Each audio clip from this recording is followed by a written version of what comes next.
Now this is an inequality chart across the US, UK, Korea, Japan, and France. Now in this chart is, so there's various measures of income inequality. The one we focus here in this chart is called top income shares. It's basically the measure of, so if you think about the total amount of income in the whole economy, everyone's income in the whole economy, and then pick the top 10% and look into their income and look into their income share. So the higher the share, that implies the top 10% get more of the overall economy's income, which would imply there's higher levels of inequality.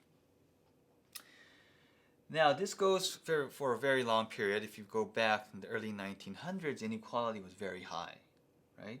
Then we see a gradual decline across many countries, almost all countries, and it's pretty low. It remains low throughout post-World War II periods, where these were the economic boom periods in many of these countries. But starting in the 80s, late 90s, we see rising inequality patterns. Now, if you look into this graph, you see rising inequality in the US, followed by the UK, and then we see it followed by Korea, unlike Japan and France, which maintains a pretty low level of inequality.